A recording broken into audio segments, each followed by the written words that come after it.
ಬಿಜೆಪಿಯಲ್ಲಿ ಅಹಿಂದ ಅಸ್ತ್ರ, ಬಿಜೆಪಿಯಿಂದ ಲಿಂಗಾಯತ ಅಸ್ತ್ರ. ಲಿಂಗಾಯತ ನಾಯಕತ್ವಕ್ಕೆ ಕ್ಲೈಮ್ ಮಾಡಿದ್ರ ಬಿಜೆಪಿ ರಾಜ್ಯಾಧ್ಯಕ್ಷ ಅನ್ನೋದು ಪ್ರಶ್ನೆ. ಅಹಿಂದ ವರ್ಗಗಳ ಮೂಲಕ ಪಕ್ಷ ಬಲಗೊಳಿಸೋದಕ್ಕೆ ಕಾಂಗ್ರೆಸ್ ಸಜ್ಜಾಗ್ತಾ ಇದೆ. ಇತ್ತ ಗೌಡ ಲಿಂಗಾಯತ ಕಾಂಬಿನೇಷನ್ ಮೂಲಕ ಟಕ್ಕರ್ಗೆ ಬಿಜೆಪಿ ತಂತ್ರವನ್ನು ಹೆಣಿತಾ ಇದೆ. ಲಿಂಗಾಯತ ಸಮುದಾಯದ ಓಲೈಕೆ ಮೂಲಕ ಪಕ್ಷವನ್ನ ಬಲಗೊಳಿಸಿ ತಯಾರಿ ಮಾಡಿಕೊಳ್ಬೇಕು ಅನ್ನೋದು ಬಿಜೆಪಿಯ ಪ್ಲಾನ್. ಬಿಜೆಪಿಯ ಮುಂದಿನ ಲಿಂಗಾಯತ ನಾಯಕ ನಾನೇ ಅಂತ ಬಿ.ವೈ. ವಿಜಯೇಂದ್ರ ಸಾರ್ತಾ ಇದ್ದಾರೆ.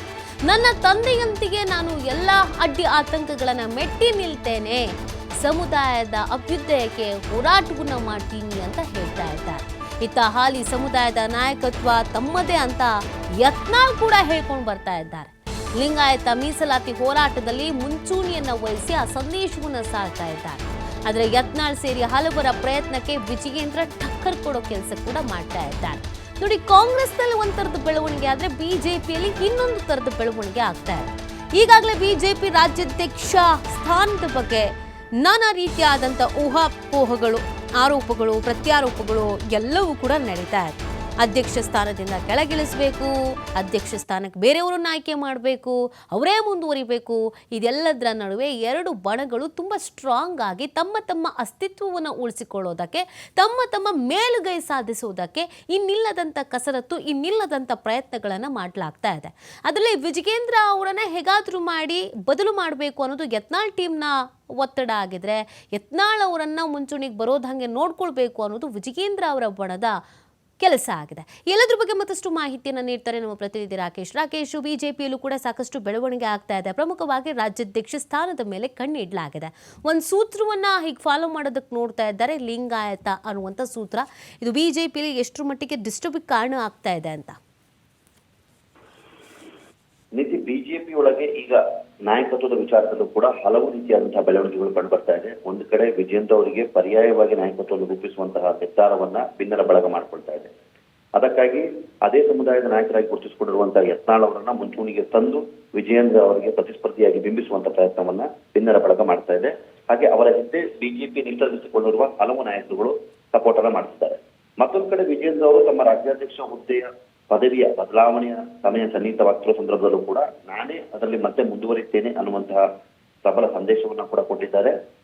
ಎದುರಾಳಿಗಳಾಗಿ ಬರುವಂತವರಿಗೂ ಕೂಡ ಪಕ್ಷ ಸಂಘಟನೆ ವಿಚಾರದಲ್ಲಿ ಹೊಂದಾಣಿಕೆ ಮಾಡಿಕೊಂಡು ಹೋಗುವ ಅನ್ನುವಂಥ ಮುಕ್ತ ಆಹ್ವಾನವನ್ನ ಕೊಟ್ಟು ರೇಸ್ನಲ್ಲಿ ನಾನು ಇನ್ನೂ ಇದ್ದೇನೆ ಅನ್ನೋದನ್ನ ಕೂಡ ಹೇಳ್ಕೊಂಡಿದ್ದಾರೆ.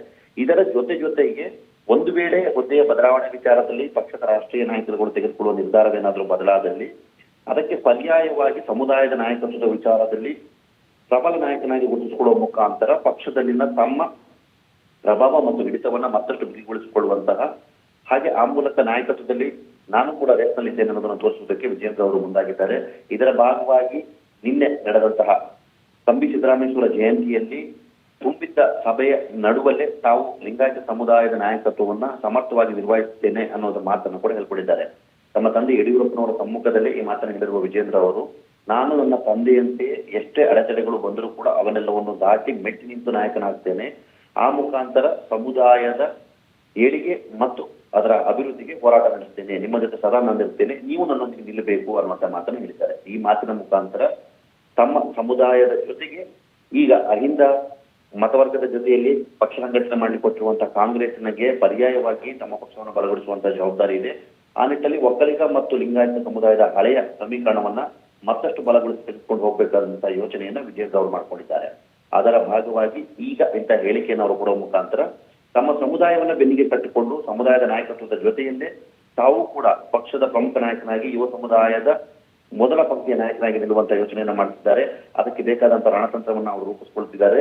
ಮೊದಲು ಯಾವುದೇ ವಿಚಾರವನ್ನ ಪ್ರಸ್ತಾಪಿಸಕ್ಕೆ ಹಿಂದೇಟು ಹಾಕ್ತಿದ್ದಂತೆ ವಿಜಯೇಂದ್ರ ಅವರು ಈಗ ನೇರವಾಗಿ ತಮ್ಮ ವಿಚಾರವನ್ನ ಪಕ್ಷದ ವೇದಿಕೆಗಳಲ್ಲಾಗಲಿ ಅಥವಾ ಸಾರ್ವಜನಿಕ ಸಮಾರಂಭಗಳಲ್ಲಿ ಹೇಳಿಕೊಳ್ಳುವ ಮುಖಾಂತರ ನಾನು ಎಲ್ಲದಕ್ಕೂ ಸಿದ್ಧನಿದ್ದೇನೆ ಅನ್ನುವಂಥ ಮಾತನ್ನ ಹೇಳ್ತಿದ್ದಾರೆ. ಆ ಮುಖಾಂತರ ಎದುರಾಳಿಗಳು ಕೂಡ ಅವರು ತಿರುಗೇಟು ನೀಡುವ ಪ್ರಯತ್ನವನ್ನ ಮಾಡ್ತಿದ್ದಾರೆ. ತಮ್ಮ ಉಪಸ್ಥಿತಿಯನ್ನ ಪದೇ ನೆನಪಿಸುವ ಪ್ರಕ್ರಿಯೆಯನ್ನ ಕೂಡ ಅವರು ಜಾರಿಗೊಳಿಸಿದ್ದಾರೆ. ಓಕೆ, ಥ್ಯಾಂಕ್ ಯು ರಾಕೇಶ್, ತಮ್ಮ ಡೀಟೇಲ್ಸ್ಗಾಗಿ.